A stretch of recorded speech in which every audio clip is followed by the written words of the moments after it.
Shabbat Shalom familia, gracias por acompañarnos en un estudio más aquí en la Biblia en su contexto. Recuerden, estamos terminando el libro de Éxodo, ya nos queda la última porción y la próxima semana comenzamos con un nuevo libro, con el libro de Levítico. ¡Wow! Qué bueno va a ser poder disfrutar juntos del libro de Levítico, de poder estudiar un poco más sobre el servicio del templo, ¿ok? Vamos a comenzar esta porción que corresponde a Éxodo capítulo 38 del verso 21 a Éxodo capítulo 40 al verso 38. Ya esta es la última porción. Aquí vamos a ver que se nos va a hacer un recordatorio de todo lo que fue la construcción, perdón, de el tabernáculo, de la instrucción que Dios le da a Moisés. Ahora vemos cómo el Eterno le da la instrucción a Moisés de empezar a armar el tabernáculo y de empezar a colocar cada pieza en su lugar. Y por último, en el capítulo 40, vamos a ver cómo Moisés empieza a armar el tabernáculo, viste a los sacerdotes, a Aarón y a sus hijos, los pone en función y les enseña paso a paso cómo va a ser el servicio dentro del tabernáculo. Y por último, cierra el capítulo 40, que algo a que me llamó mucho la atención y quiero que profundicemos un poquito más sobre esto, porque en el capítulo 40, en los versos 34 al 38, habla de que la gloria, la presencia de Dios desciende al tabernáculo. Cuando Moisés termina de colocar la última pieza, podemos decir en su lugar, el último utensilio en su lugar, la presencia de Dios desciende en el tabernáculo, ¿ok? Entonces, vamos a comenzar, vamos a ir a Éxodo capítulo 40. Quiero compartirles aquí la pantalla, vamos a Éxodo 40 y quiero invitar a mi hermana Silvia que pueda leer los versos del 34 al 38, mi hermana. Amén. Del 34 al 38.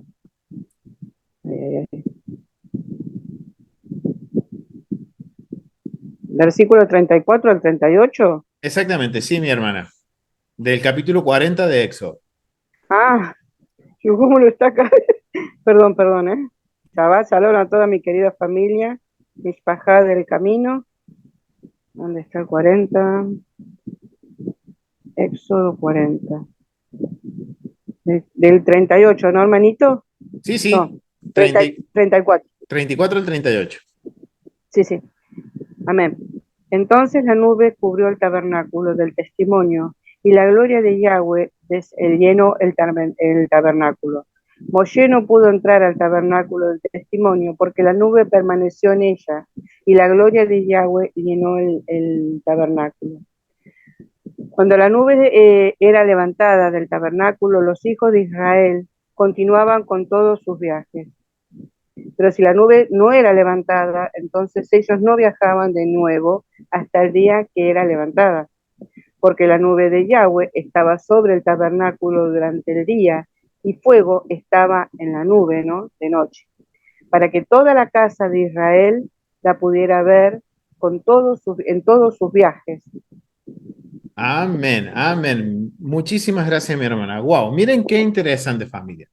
Termina, esta porción termina hablando de que la presencia de Dios desciende como una nube. No solo es algo que es visible. A mí me llamó mucho la atención los que les marqué, familia. Miren, no desciende solamente como una columna de nube y de fuego, sino que también podemos ver que ahora se podría decir que es algo tangible, algo que no es solo algo visual, sino algo que también impide que Moisés entre en el tabernáculo de reunión. Y esto me llamó mucho la atención y quiero compartir un poquito sobre lo que encontré del contexto y que analicemos todo esto juntos, porque no es la primera vez que en el santuario va a descender la presencia del Eterno en la inauguración, por ejemplo. Porque sabemos que en el primer templo descendió cuando Salomón dedica el templo, también desciende la presencia del Eterno, se hace visible, y no solo visible, sino también algo tangible, porque dice que nadie podía entrar al templo, nadie podía entrar al santuario. Entonces, quiero compartirles esto y quiero también desafiar un poquito más nuestra capacidad de entender, de comprender, elucidar las escrituras. porque me gustaría poder conectar esto con el templo milenial. Y cómo esto va a incidir, esto que vamos a tratar de ver hoy, quiero que también podamos trazarlo hasta el templo millennial y ver cómo esto también va a ser un patrón que se va a repetir cuando el templo sea restaurado, de acuerdo a las normas y parámetros que vemos con la construcción del tabernáculo. Así que me gustaría compartir ahora un poquito sobre el contexto y que podamos ver un poquito más sobre esto de lo que es la columna o en esta, podemos decir, esta manifestación de la gloria de Adonai sobre el tabernáculo. Miren, disculpen. Ahora sí, recuerden, hacía mucho que no mostraba esto, quiero que no lo olviden, es la metodología de estudio y obviamente necesitamos comprender el contexto, qué es lo que se entendía, qué es lo que podemos decir esta columna, o podemos decir, esta manifestación de la gloria del Eterno en el tabernáculo que representa. Por eso vamos a considerar que el contexto cultural. Y podemos ver que esta porción tiene mucho que ver con nueva creación. ¿Por qué? Porque estamos viendo cómo ahora Moisés está ¿qué? Creando. Está poniendo en orden la creación del tabernáculo.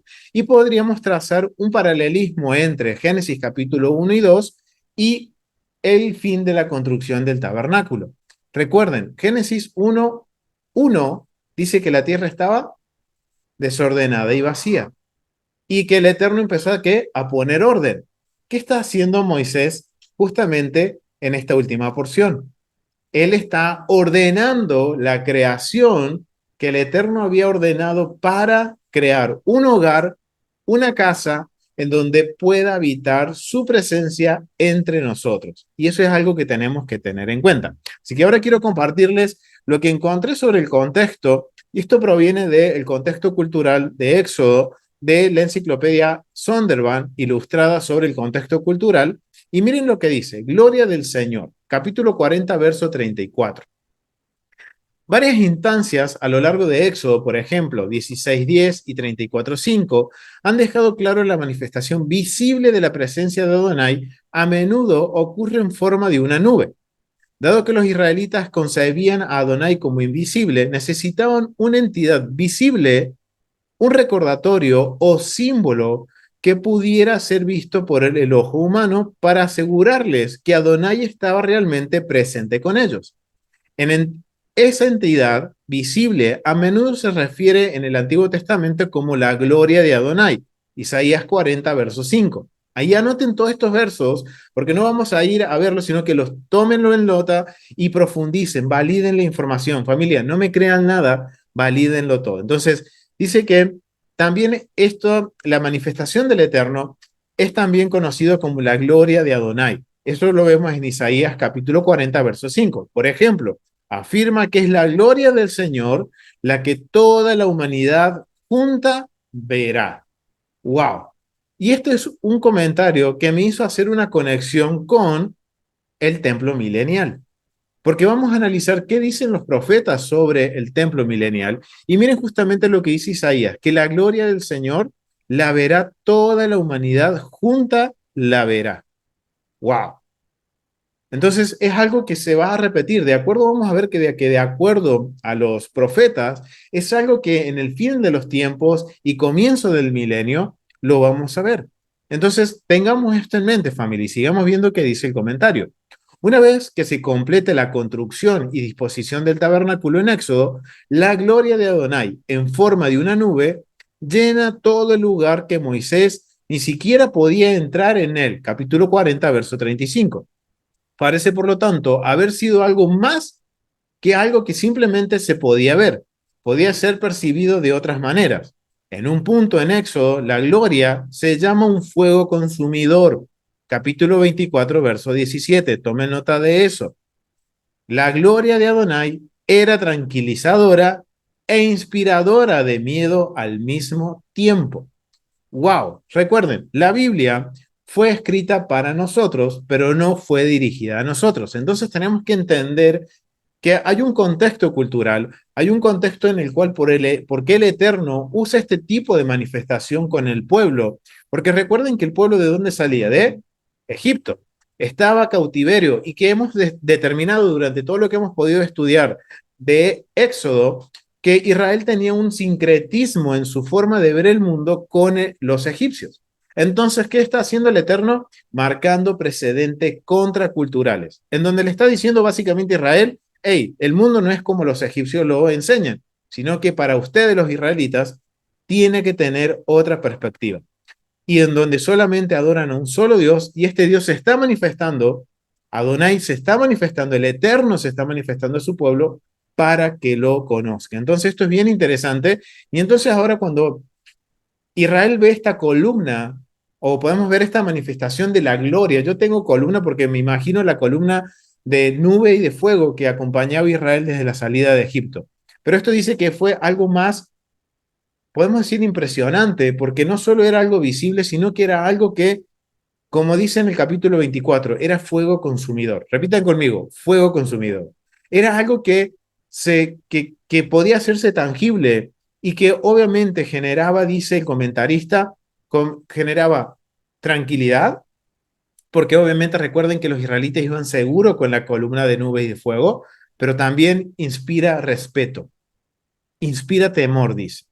¿Y por qué dice esto el comentarista? Y esto nos tiene que llevar a qué tiene en mente la audiencia original cuando está viendo, ni siquiera la audiencia original, vamos a ir un poco más allá. Las personas que están viendo, los israelitas que están viendo de primera mano esta, esta manifestación de la gloria de Dios. Entonces, vamos a ver qué más puede decirnos el comentario sobre esto. Esto recuerda al concepto mesopotámico de Melamu, que significa resplandor, brillo sobrenatural que inspira temor. Una cualidad que los dioses y diosas poseían y que podían otorgar a los humanos, típicamente a la realeza, y quitar de nuevo así así lo deseaban. O sea, ¿qué está queriendo decir? Acá voy a leerlo de vuelta. Una cualidad que los dioses y diosas poseían y que podían otorgar a los humanos, típicamente a la realeza, o sea, podían nombrar los reyes como también los podía quitar. De hecho, se creía que cualquier cosa que estuviera imbuida de poder divino y presencia poseía Melamu, o sea, procedía este resplandor, este brillo que inspiraba temor. Por un lado, era una bendición, ya que se consideraba parte de lo que daba legitimidad a un rey y su gobierno. Por otro lado, era un terror que podía abrumar y diezmar a uno que se había convertido en enemigo de los dioses. Wow, entonces miren lo que ahora el pueblo de Israel tiene en su mente. Ahora vemos que en el contexto cultural, esta manifestación podía tener dos interpretaciones, ser bendición o ser una maldición, en donde el que estaba en contra de la deidad tenía que morir. Wow, esto es bien interesante, familia, porque esto me trae a memoria que Israel cuántas veces transgredió el pacto, cuántas veces se rebeló contra el Eterno y cuántas veces el Eterno le dijo a Moisés, yo quiero destruir al pueblo, pero no lo hizo. Y eso es un gran precedente, un gran contraste, en donde está confrontando la creencia de Israel de que era la manifestación divina que podía ser de bendición o podía ser de maldición. Y recuerden que mucho antes de esto, no mucho antes de esto, ¿qué había hecho Israel? Un becerro de oro. Y había dicho, hagamos fiesta a Adonai. Entonces, teniendo todo esto en mente, sigamos leyendo qué dice el comentario. Dice, esto recuerda el concepto mesopotámico, perdón, la gloria de Adonai también era dual por naturaleza, brindando seguridad a algunos, terror a otros, y probablemente partes iguales de ambos para la mayoría. Esto recuerda el encuentro cercano de Moisés con Adonai en Éxodo 34, cuando Moisés pidió ver la gloria de este último en 34:18. Cuando se le cuando se le concede esta solicitud, Adonai desciende, perdón, se, se para frente a él y proclama tanto su amor y lealtad con su disposición a castigar. A lo largo de la narrativa de Éxodo, el propio Moisés ha experimentado ambos aspectos de la presencia de Adonai, la liberación providencial de los israelitas y, sin embargo, un Adonai enojado amenazando con aniquilar a su pueblo. Es esta gloria tanto en forma de nube como de fuego, lo que al cerrar Éxodo siempre está a la vista de toda la casa de Israel, capítulo 40, verso 38, recordándoles siempre la presencia de Dios y su obligación pactada de obedecerle. ¡Wow! O sea, ¿cuál es la percepción que tiene Israel de la columna de la gloria del Eterno, de la manifestación visible, y no solamente visible, sino algo que también era, podemos decir, tangible? Ellos tenían este preconcepto. Ahora estamos viendo que el Eterno usa ese preconcepto para darle un mensaje a Israel. ¿Y por qué le da un mensaje? Porque le enseña de que hay una presencia que los va a acompañar y si ellos se mantienen dentro del orden perfecto, ellos van a estar seguros. Pero si no cumple con sus obligaciones, vienen las consecuencias, las maldiciones del pacto por la desobediencia. Y esto es interesante porque esto es un precedente contracultural, porque las deidades, o podemos decir los ídolos del antiguo Medio Oriente, ¿qué sucede? Cuando el pueblo hacía lo que ellos querían, entendía el pueblo del antiguo Medio Oriente que habían ganado el favor de Dios. Pero si ahí iban en contra de los dioses, este Dios no iba a descansar hasta destruir a la persona. Pero miren qué precedente contracultural, porque Dios se muestra de esta forma, tanto podemos decir que de seguridad, pero también como un fuego que va a consumir, pero a la vez le enseña al pueblo que si se mantiene dentro de un orden y que se acercan de la forma correcta, Dios no los va a destruir.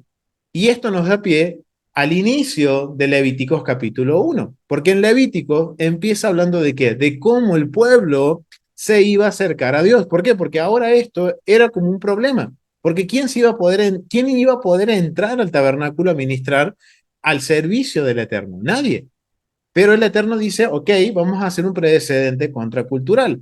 Va a haber una forma en la cual ustedes se van a poder acercar y vamos a poder habitar juntos, ustedes en mí y yo en ustedes, y poder tener un espacio sagrado en donde reunirnos, en donde va a estar libre, perdón, de impurezas rituales como de impurezas morales, porque la obediencia nos trae a la pureza moral.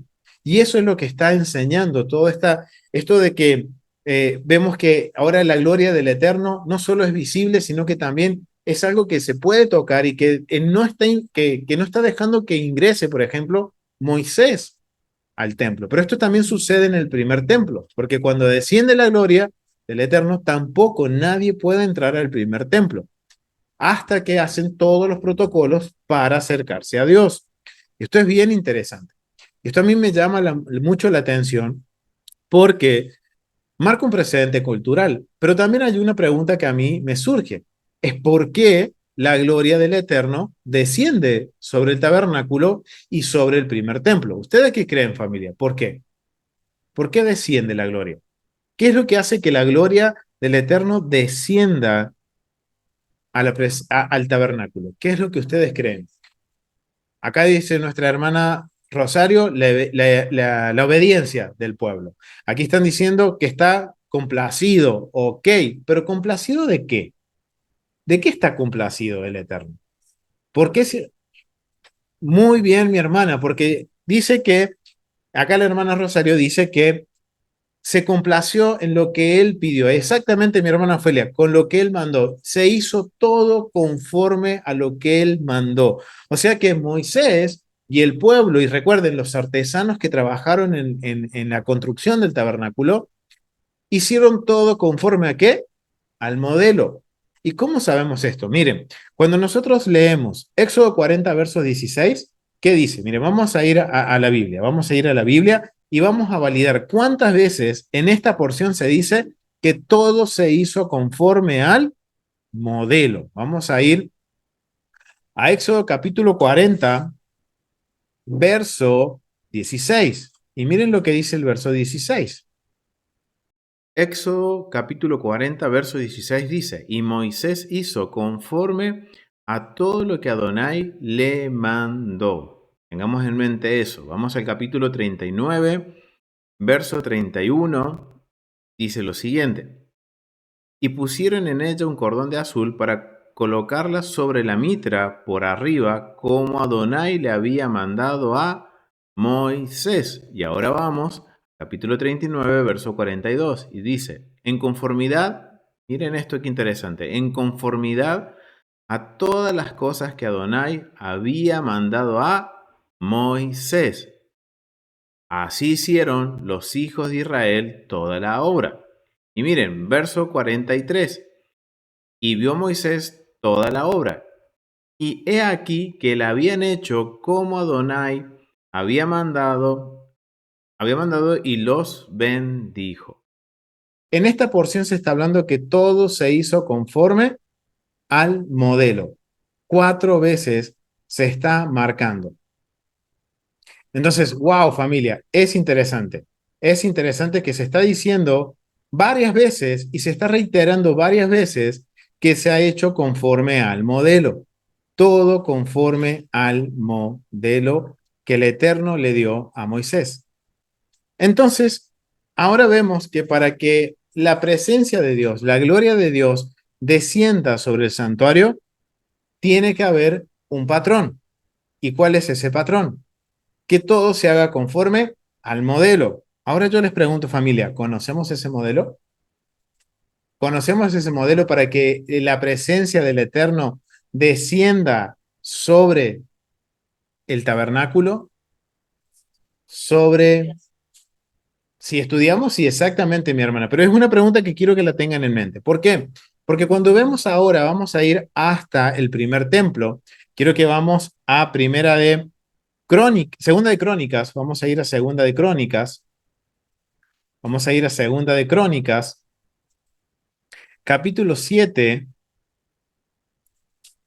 y vamos a leer del verso 1 al 5, y quiero invitar a mi hermano Maximiliano que lo pueda leer, del 1 al 5. Shalom familia, Shabbat Shalom. Cuando Shabbat. Shlomo terminó de orar, descendió fuego del cielo y consumió la ofrenda quemada y los sacrificios, y la gloria de Adonai llenó a la casa. Los sacerdotes no pudieron entrar a la casa de Adonai, porque la gloria de Adonai había llenado la casa de Adonai. Todos los hijos de Israel vieron descender el fuego y la gloria de Adonai sobre la casa. Se arrodillaron con el rostro sobre el suelo y se postraron, alabando a Adonai. Porque Él es bueno, porque su amor es eterno. Entonces el rey y todo el pueblo ofrecieron sacrificios delante de Adonai. Shelomó ofreció el sacrificio 22.000 toros y 120.000 ovejas. Así el rey y todo el pueblo dedicaron a la casa de Elohim. Amén. Los sacerdotes Muchísimas, era hasta el 5, mi hermano. Muchísimas gracias, Maximiliano. Muchas gracias, Maxi. Wow, miren qué interesante. El primer templo dice, y la gloria de Adonai llenó la casa. Y no podían entrar los sacerdotes a la casa. Exactamente lo mismo. El patrón se está repitiendo en el primer templo. Y la gloria de Adonai llenó la casa. Y miren lo que sucedió. Dice que en el verso 3 dice que cuando vieron los hijos de Israel esta manifestación, que dice que era como que descendía fuego y la gloria de Adonai sobre la casa, dice que hicieron, se postraron, cuerpo a tierra. Recuerden, y pronuncian ellos, porque Él es bueno y su misericordia es para siempre. Wow, ahora sabemos de dónde proviene esto y es un acto de reverencia al Eterno. Entonces quiere decir que Salomón, cuando levanta el primer templo, lo hace conforme al modelo, conforme a cómo el Eterno le dijo a David y obviamente también David recibió algo que era el rollo del templo, dicen los sabios, nos enseñan sobre eso, donde estaba todo escrito de cómo tenía que levantarse el templo. Pero hay algo bien interesante que vemos en Primera de Reyes, y quiero que vamos a Primera de Reyes, capítulo 6, verso 11 al 14, y me gustaría invitar a mi hermano Ramón que lo pueda leer. Mi hermano Ramón, bueno, si no, Sí, ahí está mi sí, mi hermano. hermano, ahí está. Perfecto, gracias, mi hermano. Primera de Reyes 6, capítulo 6 del 11 al 14. Bien, del 11 al 14. Sí. Y vino palabra de Adonai a Salomón diciendo, con relación a esta casa que tú edificas, si anduvieres en mis estatutos e hicieres mis decretos y guardares todos mis mandamientos, andando en ellos, yo cumpliré contigo mi palabra que hablé a David tu padre. Y habitaré en ella en medio de los hijos de Israel, y no dejaré a mi pueblo Israel. Así pues, Salomón labró la casa y la terminó. Amén. Muchísimas Continúa. gracias, mi hermano. Amén. Muchísimas gracias, mi hermano. Miren qué interesante. Dice que vino palabra de Adonai a Salomón diciéndole que si Salomón anda en sus estatutos e hiciera sus decretos y guardara todos los mandamientos de Adonai, ¿qué sucedería? Dios cumpliría la promesa que le había hecho a David, y no solo eso, sino que él habitaría en la casa que él construyera. ¡Wow! O sea, quiere decir, esto es el precedente bíblico de que Salomón no solo en el momento que inaugura la casa se hizo todo conforme al modelo, sino que también hasta ese momento Salomón se mantenía en obediencia al Eterno. Y esto me trae a memoria el comentario que compartimos la semana anterior que hizo Sforno, un sabio de Israel. Miren lo que dice Soforno y que recordemos esto, porque esto es parte también del modelo. No es solo lo arquitectónico, lo lujoso o como el Eterno diseñó el plano, sino que también hay un elemento muy particular, un elemento que es parte del modelo que no ponemos cuidado, que es la obediencia del pueblo. Y es algo que los sabios entienden. Y miren lo que dice Sforno, que es uno de los sabios del siglo XIV, del siglo XV, y miren lo que dice. Esto es un fragmento de lo que él dice que, recuerden, para verlo completo, vean el estudio anterior. A pesar de toda la riqueza material invertida tanto en el templo de Salomón como en el de Herodes, el tabernáculo de Moisés, una estructura plegable, disfrutó mucho más de la presencia de Dios que el templo que construyó Salomón, sin hablar del segundo templo, en el que la presencia de Dios nunca se manifestó. Todos estos hechos históricos nos enseñan que la riqueza material, incluso si se dona generosamente, no es un factor importante en el éxito del templo dedicado a albergar la presencia de Dios en la tierra.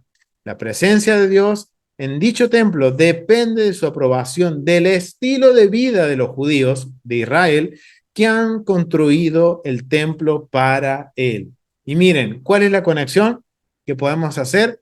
Es con Primera de Reyes, cuando le dice a Salomón, si tú te mantienes en mis estatutos, en mis mandamientos, y el rey da el ejemplo al pueblo de obedecer a Dios, ¿qué sucederá? La presencia de Dios habitará en medio de Israel. Wow, eso es algo increíble, familia, algo bien interesante. Y esto me hace mucho pensar, familia, con este patrón. Y esto viene a memoria mía o por qué hago esta conexión con el templo en el milenio. Porque justamente esta semana, gracias al Eterno, he podido compartir una clase, me fui invitado en la Facultad de Teología CMM a dar una charla sobre el templo, sobre Ezequiel y el templo milenial. Y wow, y esto ha sido un poquito que ha estado en mi cabeza resonando mucho tiempo con respecto a que si estamos preparados nosotros para ese templo milenial. Y que obviamente si este patrón se cumplió en el tabernáculo, se cumplió en el templo, en el primer templo, se cumplirá en el tercer templo, se cumplirá en el templo del milenio. Muy bien, mi hermana dice aquí que también en el Edén la presencia de Dios se manifestaba. Pero cuando Adán y Eva pecaron, fueron exiliados. No pudieron seguir experimentando la presencia de Dios. ¡Wow! Y esto me viene a mente a eso y yo los voy a invitar, todavía el video no se estrenó, se va a estrenar esta semana, así que suscríbanse al canal, los quiero invitar a que se suscriban al canal, le den like a este video y que puedan estar atentos a las notificaciones porque la semana entrante se estará estrenando esta charla que pudimos dar junto con la Facultad de Teología CMM con respecto a Ezequiel y el Templo Milenial, que ahora me ayuda a tener esta perspectiva en esta porción y hacerme esta pregunta y hacerles esta pregunta. ¿Será que posible que en el templo del milenio la gloria de Dios para que descienda tendrá que cumplir, el templo tendrá que cumplir con la misma condición? No solo el modelo del diseño, sino que también el compromiso del pueblo a obedecer los mandamientos. ¿Seguirá el modelo? ¿Ustedes qué dicen, familia? ¿Seguirá el modelo? Ok, es algo que es para siempre, ok. ¿Saben qué, familia? Vamos a establecer evidencias bíblicas. Algo que es bien interesante. Acá dice nuestro hermano, dice, sí, porque es de Mesías. Ok, sí, va a ser el Mesías. Pero, ¿saben qué, familia? No vamos a hablar por hablar, sino que vamos a hablar con bases bíblicas. Y quiero citar a los profetas. Pero hay algo que quiero también que pensemos y meditemos algo en un momento. Sabemos que en el tabernáculo descendió la presencia. Primer templo descendió la presencia. Segundo templo descendió la presencia, no en la inauguración, pero sí hubo un momento en que la presencia de Dios descendió. Y consideren Hechos capítulo 2. Tengan en mente eso y los invito a que vayan y vean un estudio que se llama ¿Qué esperamos en Pentecostés? Y aclaramos este punto. ¿Y qué era cuál era el templo en el cual estaban los apóstoles y los discípulos de Yeshua, los 120 en oración? ¿En dónde estaban? En el templo. ¿Y cuál era el segundo? Templo, refaccionado por Herodes. Wow, algo a considerar. Que nos tendremos que estar pensando en que, ok, entonces los discípulos de Yeshua estaban en el templo y ellos actuaron conforme al modelo. ¿Será posible? Y se las dejo ahí abierta esa pregunta para que lo analicen. Pero quiero que vayamos ahora a ver lo que dicen los profetas con respecto al templo del milenio. Si se va a cumplir o no el modelo. Si este modelo que vemos y que vemos que no es solamente el diseño, sino que también tiene que ver, como dice Sforno, que tiene que ver con qué, con el estilo de vida del pueblo de Israel, con nuestro estilo de vida, tiene también que ver, es parte del diseño. Recuerden que el tabernáculo se pudo construir gracias a qué? Gracias al corazón voluntario del pueblo, que ofrendó, que dio para que pudieran construir el santuario. Asimismo sucedió con el primer templo. David dio la gran parte, pero el pueblo también dio generosamente, dice Primera de Reyes. Y no solo eso, tenemos que pensar que entonces, para el tercer templo, también el pueblo va a tener que dar de corazón. Y no solo es dar, sino que también es procurar que se levante un santuario para Dios. Y es algo que tenemos que tener en mente, familia. Entonces, vamos a ir al primer profeta y quiero que tengamos en claro esto y tomen nota de estos versos, familia. Vamos a Zacarías, capítulo 6. Vamos a ir a capítulo 6 de Zacarías, verso 12 al 13, y miren lo que dice. Lo tengo marcadito en rojo a propósito para no olvidarme, familia. Miren lo que dice. Y hablarás diciendo, así ha hablado Adonai de los ejércitos, diciendo, he aquí el varón cuyo nombre es el renuevo. ¿Quién es el renuevo, familia? ¿Quién es el renuevo? Citas, Jeremías 23, 5, 33, 5 de Jeremías, Zacarías 3, 8. ¿Quién es el renuevo? Es Yeshua, familia, es Yeshua, el cual brota de sus raíces y edificará el templo de Adonai. Él edificará el templo de Adonai y él llevará gloria y se sentará y dominará en su trono. Y habrá sacerdote a su lado y consejo de paz habrá entre ambos. ¡Wow! ¿Qué está diciendo Zacarías? Zacarías está hablando del templo milenial, en donde el Mesías será parte también de la construcción del templo. Y tengamos en mente esto, familia. Cuando se construye el segundo templo, cuando regresa el pueblo de Judá de Babilonia a la tierra prometida, entre que se levanta el altar hasta que se termina de construir el templo, pasan 21 años. Ok, esto es algo que tenemos que tener en cuenta. ¿Por qué? Porque es un precedente también que también puede suceder en el tercer templo, en que se comience con el altar y lleve un tiempo la construcción del templo, del edificio del templo, de los edificios que componen el templo.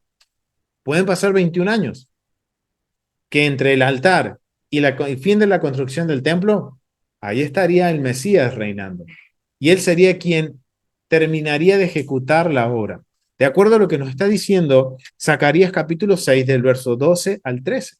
Pero miren, no solo Zacarías habla del templo milenial. Si nosotros vamos ahora a Ezequiel, vamos a ir a Ezequiel, vamos a ir a Ezequiel capítulo 43. Vamos a ir a Ezequiel capítulo 43. Versos, vamos a leer del verso 3 al verso 7. Y quiero invitar a mi hermana Magalí que lo pueda leer, a ver si la encuentro por aquí. Que pueda leer del verso 3 al verso 7. ¿De qué? Ay, perdón, pastor. Estaba leyendo otra cosa.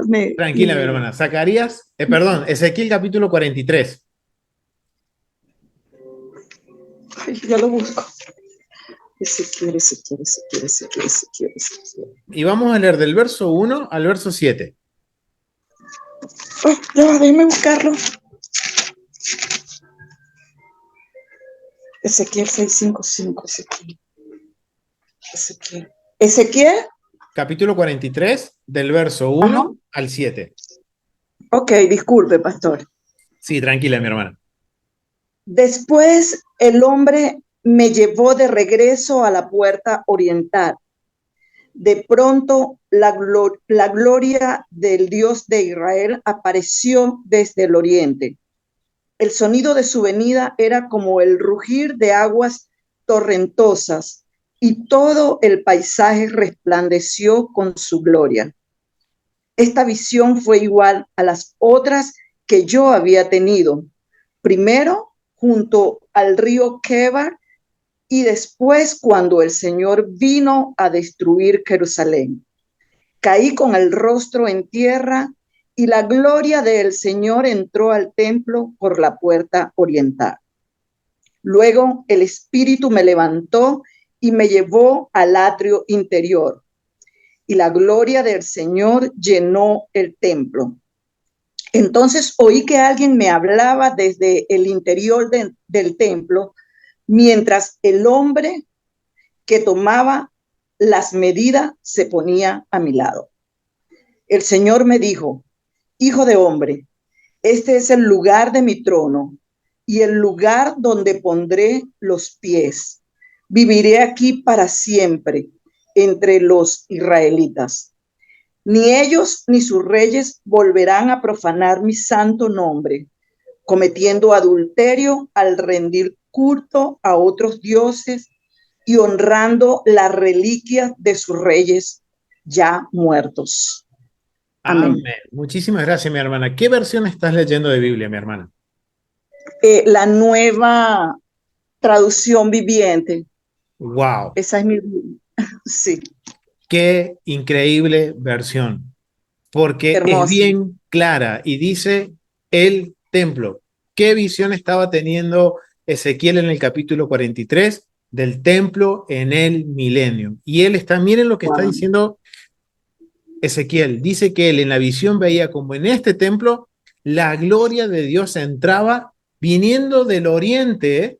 O sea, Sí. recuerden que el oriente significa, sería el este, sería el exilio.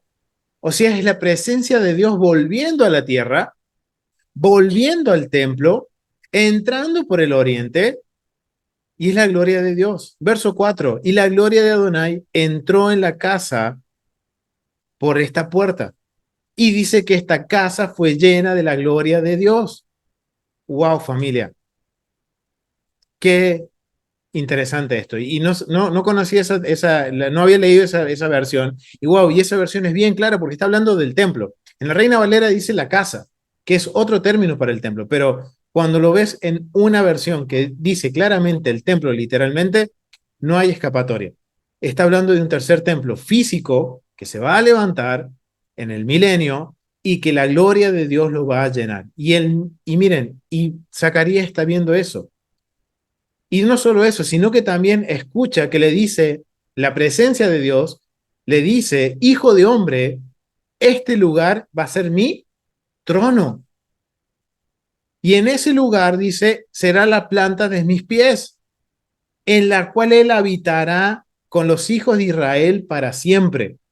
O sea, está hablando de que este tercer templo va a ser un lugar que va a cumplir con todas las condiciones, con todo el modelo, y no solo el modelo de la arquitectura, sino que ahora también sabemos, porque de acuerdo a lo que dice Primera de Reyes, capítulo 6, 11, 14, y como entienden los sabios, que no solo es el edificio, sino que también es la forma de vivir del pueblo.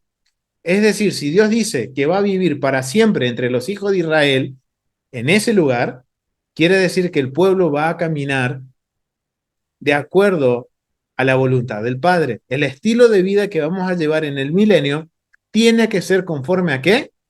A los mandamientos, estatutos y preceptos de Adonai. Ok, miren qué interesante. Miren qué interesante, porque entonces tenemos a Zacarías hablándonos que el Mesías va a levantar el templo y que va a ser restaurado el reinado y el sacerdocio. Después tenemos a Ezequiel capítulo 43, que literalmente le está diciendo, yo estoy en una visión del tercer templo, del templo en el milenio, en donde la gloria del Eterno va a llenar ese edificio, esa casa. Se va a hacer todo conforme al modelo y que el Eterno va a habitar entre nosotros para siempre. ¡Wow! Por eso nos tenemos que forzar, familia, a llegar al milenio. Tenemos que forzarnos, familia. Pero no solo Ezequiel habla en este capítulo 43, porque Ezequiel también no solo está hablando de que se va a hacer todo conforme al diseño, porque dice que estaban midiendo y estaban hablando del patrón y las medidas, las entradas y las salidas, sino que también Ezequiel habla sobre el servicio del templo. Miren, vamos a ir a Ezequiel capítulo 46. Vamos a ir al capítulo 46. Y vamos a leer del verso 13 al 15. Y miren lo que dice del verso 13 al 15. Dice, y ofrecerás en sacrificio a Adonai cada día en holocausto un cordero de un año sin defecto. Cada mañana lo sacrificarás. Y con él harás todas las mañanas ofrenda de la sexta parte de una efa y la tercera parte de un hin de aceite para mezclar con la flor de harina. Ofrenda para Adonai continuamente por estatuto perpetuo. Ofrecerán pues el cordero y la ofrenda y el aceite todas las mañanas en el holocausto continuo. ¿De qué está hablando aquí Ezequiel? De que del servicio del templo. No solo dice Ezequiel que va a ser la casa bonita y que va a estar de acuerdo a los planos diseñada y construida, sino que también dice que se va a empezar a hacer el servicio y se va a empezar ¿con qué? Con la ofrenda continua. Yo quiero entender la visión de Ezequiel capítulo 46, tengo que entender y leer Éxodo capítulo 29 del verso 33 al 43, que habla sobre la ofrenda continua. Ok, entonces vemos que se va a restaurar el reinado, se va a restaurar el sacerdocio, se va a restaurar el templo, la presencia de Dios va a descender y se va a restaurar el servicio diario del templo. ¡Wow! Miren lo que dice ahora Isaías. Vamos a ir al libro de Isaías, porque miren, Isaías también habla sobre el templo. Vamos a ir a Isaías, capítulo 66. Vamos a ir al capítulo 66 y vamos a leer los versos 22 al 23. Y miren lo que dice. Porque como los cielos nuevos y la nueva tierra, ok, vocabulario que se nos tiene que hacer conocido, que yo hago permanecer delante de mí, dice Adonai, así permanecerá vuestra descendencia y vuestro nombre.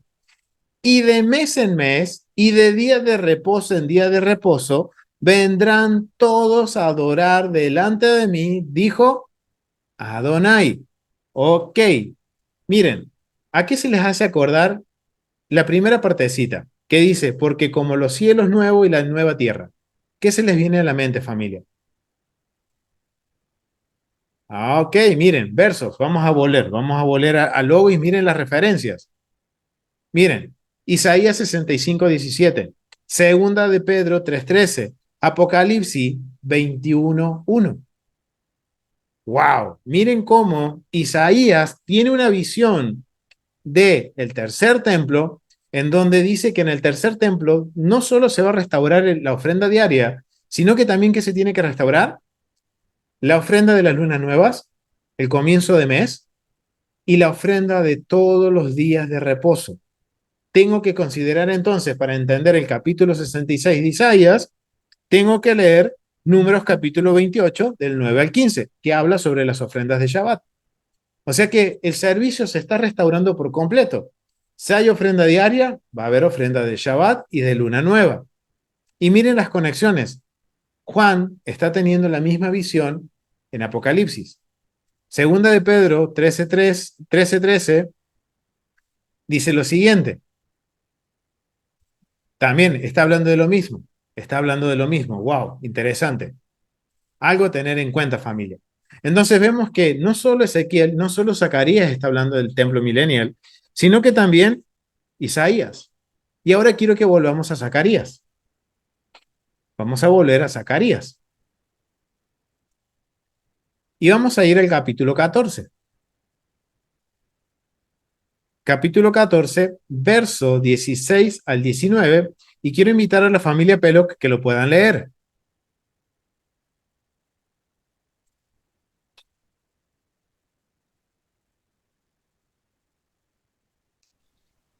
Amén. Y todos los que sobrevivieron de las naciones que vinieron contra Jerusalén subirán de año en año para adorar al rey Adonai de los ejércitos y a celebrar la fiesta de los tabernáculos. Y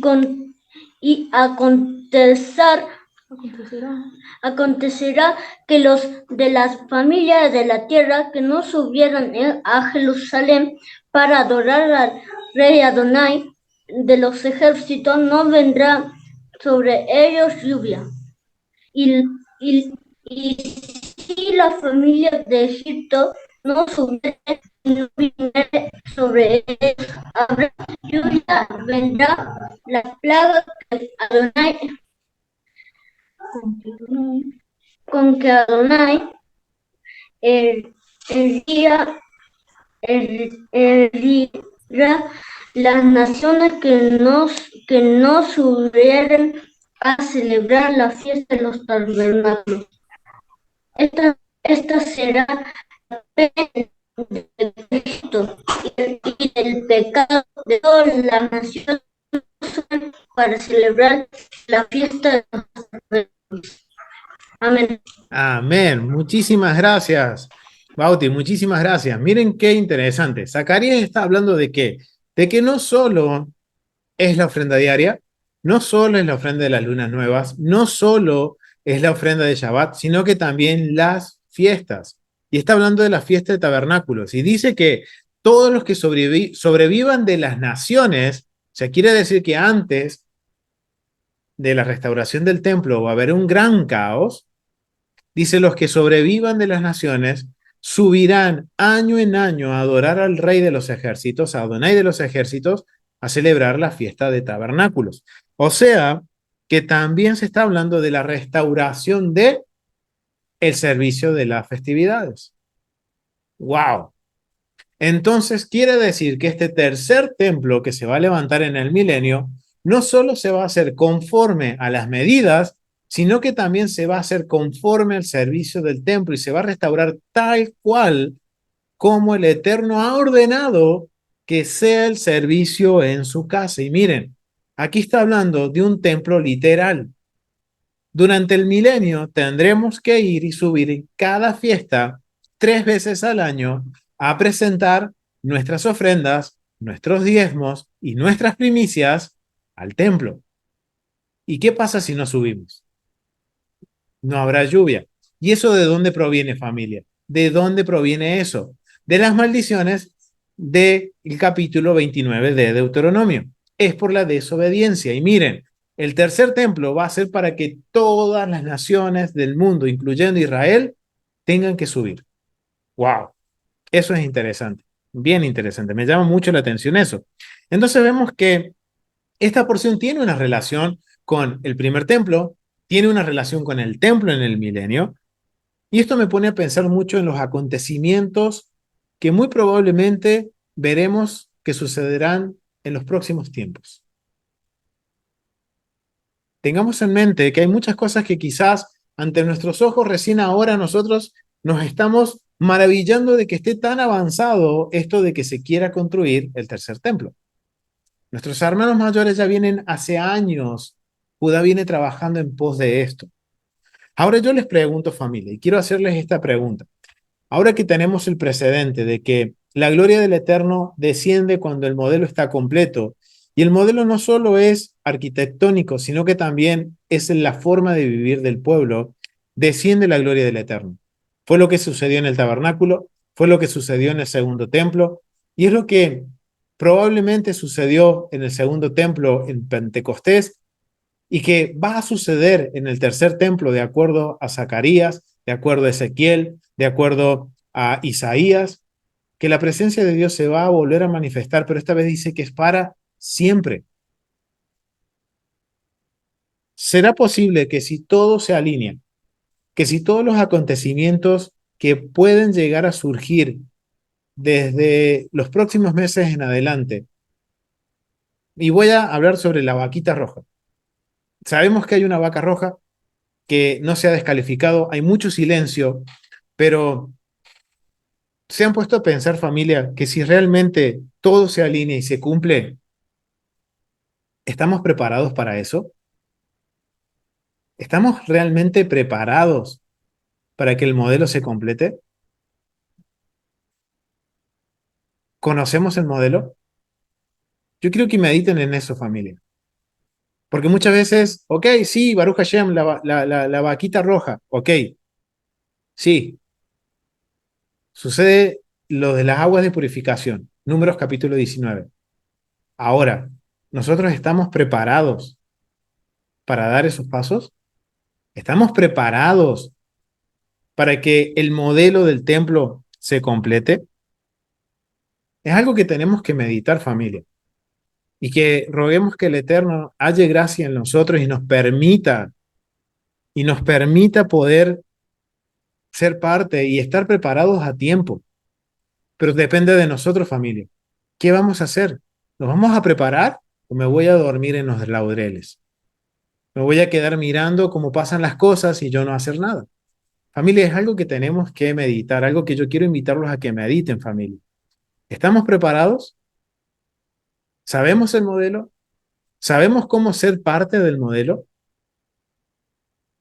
Cosas muy sencillas quiero poner en la mesa, familia, y quiero aprovechar que vamos a entrar en la porción que viene en el libro de Levítico. Nuestra oportunidad para empezar a conocer el funcionamiento del templo. Y no verlo como, uy, qué aburrido este libro. No, sino, ok, ¿qué puedo aprender? ¿Cómo puedo yo aplicar eso? ¿Cómo yo puedo estudiar eso y estar preparado para cuando todo esté restaurado, yo poder ser parte de eso? O sea, tenemos que tener una motivación, familia, del por qué quiero estudiar la Torá, por qué quiero el conocimiento de la sabiduría de la Torá. Si no pongo por obra, de nada me sirve, familia, estudiar la Torá. Entonces, yo quiero traer a la mesa y que analicemos estos puntos para saber si estamos preparados. Y quiero preguntarles sobre cómo estamos con respecto a la oración. ¿Cómo estamos? Algo básico, algo simple, algo que tenemos que hacer, estudiar y orar. ¿Cómo estamos con eso, familia? ¿Cómo estamos con la oración? ¿Cómo estamos llevando nuestra vida de la oración, la relación con nuestro Padre? ¿Saben por qué le pregunto sobre esto? ¿Cómo estamos cada uno de nosotros, y me incluyo, familia, en esto? Porque Isaías capítulo 56, ¿qué dice? Que será llamada mi casa, casa de oración. Y si la casa es restaurada, de acuerdo al modelo, va a ser una casa de oración. ¿Y qué quiere decir? Que voy a tener que ir y orar. ¿Cómo estoy con la oración? ¿Cómo estamos con la oración? ¿Estamos preparados para poder presentarnos y estar todo el día orando? ¿Pasar tiempo delante de la presencia de Dios? Ni hablar si hablamos del Shabbat. ¿Estamos preparados para estar en un Shabbat en el templo en el milenio? ¿Estamos preparados, familia? Porque miren, Isaías 58 dice que tenemos que dejar a un lado nuestros afanes, nuestras preocupaciones, nuestros deleites y encontrar la delicia del día de reposo. ¿Estamos preparados para eso, familia? El milenio va a ser como un gran Shabbat. Es el Shabbat de los milenios. Quiere decir que por 1000 años estaríamos en Shabbat. ¿Estamos preparados para eso? ¿Para que tengamos un Shabbat de 1000 años? ¿O qué sucederá, familia, si hoy no encontramos la delicia del Shabbat? Y yo sé que esto confronta, familia, me confronta a mí mismo, me está confrontando también a mí mismo, porque todos tenemos que aprender a encontrar la delicia del día de reposo. Todos tenemos que encontrar ese punto en el cual anhelamos estar en la presencia de Dios. Estar en la presencia de Dios no va a ser, uy, me voy de vacaciones a Jerusalén. No, familia. Voy a ir a cumplir mi parte como siervo, a llevar mis ofrendas, mis diezmos, mis primicias. Y no solo eso, sino que voy a tener que ir a orar. Y familia, cuando estudiamos el servicio del templo, no solo se presentaban las ofrendas, sino que el pueblo estaba orando en las puertas. Y no solo eso, recuerden cuando estudiamos las primicias, dice que el pueblo se agolpaba antes que las puertas del templo se abrieran. Familia, hoy, si nos analizamos nosotros, ¿seríamos capaces de ser los primeros de estar antes de que el gallo cante? Que es no es el animalito, sino que es un siervo, un sacerdote que da aviso que inicia el servicio del templo. ¿Estaríamos nosotros dispuestos de estar en la madrugada esperando a que la puerta del templo se abra para nosotros desear entrar y estar ahí y poder ser partícipe de las ofrendas? ¿Estamos preparados para eso, familia? No solo estoy hablando de estas cosas simples, sino que también estamos preparados, familia, para no ser piedra de tropiezo con la construcción del templo. Es algo que tenemos que tener en cuenta, familia. ¿Cuál va a ser nuestra actitud cuando se nos diga es hora de levantar el templo? ¿Qué vamos a hacer? ¿Vamos a cuestionar? ¿O vamos a ir y vamos a tomar cartas en el asunto y vamos a meter la mano en el balde, vamos a poner la mano en el balde y la mano en la cuchara y vamos a hacer de bendición? ¿O vamos a hacer una piedra del tropiezo? Y es algo que en la historia de Israel ya ha sucedido. Recuerden con Esdras y Nehemías. ¿Qué sucedió cuando se levantaron? Volvieron, y miren, no volvió todo Judá, volvió solo el 5%, o sea, casi nada. Y se tardaron 24 años entre que llegaron y terminan de construir el templo, 24 años, porque el corazón del pueblo no estaba deseando que se levantara el templo, no querían compromisos con el Eterno. Sí querían la bendición de volver a la tierra, pero no querían tener una relación con Dios. Y Ageo los exhorta con que, hey, se usaron el dinero para construir su casa, pero la casa del Eterno está abandonada. Dice el Eterno, mi casa está abandonada. Y porque vino el profeta y Esdras y Nehemías estuvieron pechando al pueblo, estuvieron como dirigiendo y de alguna forma siendo como esa piedra en el zapato del pueblo para que levantara el templo, lo levantaron. 24 años. Pero también en el medio de estos 24 años se levantaron enemigos, de los cuales parte de los enemigos moraban en la tierra y eran parte de Samaria. Entonces, ¿nosotros qué vamos a hacer, familia? ¿Vamos a hacer un Esdras, un Nehemías o vamos a hacer un samaritano? Y esto lo pueden leer en Esdras capítulo 4, verso 4. ¿Cuál va a ser nuestra actitud cuando se nos dé la orden de levantar un santuario para Dios? ¿Qué vamos a hacer? ¿Vamos a hacer un Esdras, un Nehemías o vamos a hacer un Samaria que va a poner piedra de tropiezo y va a tratar de que esto se postergue y que no se haga. Yo creo que es hora de que analicemos y que reveamos cada uno qué tipo de relación tiene con el Padre y qué tipo de relación queremos tener con el Padre. Exactamente, mi hermano Aldo. Casa de Israel. ¿Y qué dice Ezequiel capítulo 43, verso 10 al 12? ¿Qué dice Ezequiel capítulo 43 del verso 10 al 12? ¿A quién le habla Ezequiel? Miren, vamos a ir. Y gracias, mi hermano, por hacer ese comentario. Gracias por hacer ese comentario. Vamos a ir a Ezequiel capítulo 43 de los versos 10 al 12. Y miren qué dice, ¿a quién le habla? ¿A quién le está hablando con respecto a las instrucciones? Miren lo que dice. Tu hijo de hombre, muestra a la casa de Israel esta casa. ¿A quién se la tiene que mostrar? A la casa de Israel, a nosotros. Y avergüéncese de sus pecados y miren el diseño de ella. Y si se avergüenzan de todo lo que han hecho, hazles entender el diseño de la casa y su disposición, su salida y su entrada, y todas sus formas, y todas sus descripciones, y todas sus configuraciones, y todas sus leyes, y descríbelo delante de sus ojos, para que guarden toda su forma y todas sus reglas, y las pongan por obra. Esta es la ley de la casa. Sobre la cumbre del monte, el recinto entero, todo en derredor, será santísimo. He aquí, esta es la ley de la casa. ¿Y quién es casa de Israel? Ahora yo les pregunto. Los dispersos, pero también nosotros. ¿Cómo sabemos eso? Vamos a capítulo 47. Vamos a Ezequiel capítulo 47.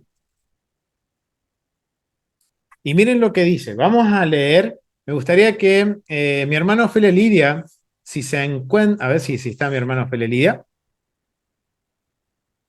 Mi hermana Ofelia, ¿puedes leer del verso 13 en adelante? Sí, claro que sí, con gusto. Shabbat Shalom, bendiciones. 13 al cual. Hasta el final, hasta el 21, 23. Ah, ok. 13, a ver. Así ha dicho Adonai el Señor. Estos son los límites en que repartiréis la tierra por heredad entre las 12 tribus de Israel. Joseph tendrá 2 partes, y la heredaréis así los unos como los otros. Por ella alcé mi mano jurando que la había de dar a vuestros padres. Por tanto, esta será la tierra de vuestra heredad. Y este será el límite de la tierra hacia el lado del norte, desde el mar grande, camino de Etlón, viniendo a Serar, Amat, Berotas, Ibrahim, que está en el límite de Damasco y el límite de Amat. Pasar a Ticón, que es el límite de Aurán. Y será el límite del norte desde el mar hasta Azar Enán, en el límite de Damasco al norte y al límite de Amat al lado del norte. Del lado del oriente, en medio de Aurán y de Damasco, y de Galad y de la tierra de Israel, al Jordán, esto mediréis el límite hasta el mar oriental. Del lado meridional, hacia el sur, desde Tamar hasta las aguas de las rencillas, desde Cades y el arroyo hasta el mar grande, y esto será el lado meridional, al sur. Del lado del occidente del mar grande, será el límite hasta enfrente de la entrada de Amat. Este será el lado occidental. Repartiréis, pues, esta tierra entre vosotros según las tribus de Israel, y echaréis sobre ella suertes por heredad para vosotros y para los extranjeros que moran entre vosotros, que entre vosotros han engendrado hijos, y los tendréis como naturales entre los hijos de Israel. Harán suertes con vosotros para tener heredad entre las tribus de Israel. En la tribu en que morare el extranjero, allí le daréis su heredad, ha dicho Adonai el Señor. Amén. Gracias. Amén. Gracias, mi hermana. Wow, miren lo que dice, cómo termina el capítulo 47, con la repartición de la tierra, en donde no hay gentiles, sino que los extranjeros, tú que estás viendo este video, yo y todos los que estamos presentes en el estudio en vivo, somos extranjeros. Somos extranjeros, que ahora vamos a ser parte de Israel. Y por eso le dice, casa de Israel, nos está hablando a nosotros. Porque ¿cómo podríamos decir, no, como yo soy extranjero, no me habla a mí? Sí, porque vamos a tener heredad en el milenio. Y ahí está la evidencia, que la tierra se repartirá entre las 12 tribus y los extranjeros que habiten entre medio de las tribus tendrá cada uno heredad de acuerdo a la tribu en la que more. Wow, familia, somos parte de Israel. Entonces, Ezequiel nos está hablando a nosotros. Exactamente, mi hermano, Efesios 2, que dice que ahora somos, ¿qué? Coherederos y ciudadanos con los santos. O sea, somos parte de Israel, familia. Ya no tenemos pretexto. Entonces, ahora, como miembros de Israel, ¿cómo vamos a actuar? ¿Como un Esdras o como un Nehemías? ¿O vamos a actuar como un efraimita, un samaritano, poniendo piedra de tropiezo, no apoyando la construcción, no apoyando el servicio del templo? Algo para meditar, ¿no es cierto? ¿Cuál es nuestra perspectiva? ¿Cuál es nuestra visión del milenio? Yo creo que ha llegado la hora, familia, de que nos llamemos a cuentas con el Eterno, de que tengamos que poner el pie en el acelerador, familia. No nos tenemos que distraer. Familia, los tiempos se acortan. Los tiempos se están acortando. Y si yo no ahora me enfoco en lo que tengo que hacer, que lo que el Eterno, ¿qué es lo que nos demanda el Eterno? Que obedezcamos los mandamientos. Que lo que fue revelado lo pongamos por obra. Entonces, ¿qué se nos revela la Torá? Pongámosla por obra, obedezcamos al Eterno, aprendamos el modelo, aprendamos a tener un corazón conforme al modelo para que cuando llegue la hora, el Eterno pueda descender y habitar en medio de nosotros. ¿No anhelamos eso? Sí, lo anhelamos. Y que sea pronto en nuestros días, siempre decimos. Pero ahora tenemos que meditar. ¿Estamos preparados para que sea pronto? Familia, si todo se cumple, va a ser el inicio de la restauración de todas las cosas. Ahora, si no se cumple, es por la inmensa misericordia del Padre que tiene por cada uno de nosotros, para que podamos prepararnos y poner el pie en el acelerador y enfocarnos y hacer lo que nos toca hacer sin desviarnos, esforzarnos, familia. Si realmente queremos que la presencia de Dios habite entre nosotros, depende de nosotros, familia. No depende del Eterno, depende de nosotros. Si hacemos conforme al modelo, ahora nos toca a nosotros hacer para que el Eterno habite entre nosotros. Enfoquémonos, familia. Tomen ánimo. La ley de Dios es perfecta y restaura el alma, familia. Entonces, ¿por qué no hacerlo? ¿Cuántas cosas Dios nos ha dado? ¿Cuántas cosas Dios nos da? ¿Y cuántas cosas Dios nos guarda? ¿Por qué no decir, Señor, yo quiero que tú habites entre medio de nosotros? Pero esto no es solamente un deseo de la boca hacia afuera, sino que también tiene que ser un deseo en mi corazón. Somos parte de Israel, familia. Es tiempo de que nos pongamos a cuenta, es tiempo de que pongamos en marcha todo lo que el Eterno nos ha permitido aprender hasta este momento y empezar a ponerlo por obra, y empezar a aprender, empezar a perfeccionarnos, para que cuando diga la hora, es hora de construir el santuario, tú y yo seamos parte de esa construcción y seamos parte de ese modelo, no solo con lo material, sino que también lo más importante, de que haya una disposición correcta en mi corazón a que el Eterno habite entre nosotros. ¡Wow! Mucho para meditar, mucho para aprender, mucho para reflexionar y mucho para ajustar en nuestro diario vivir.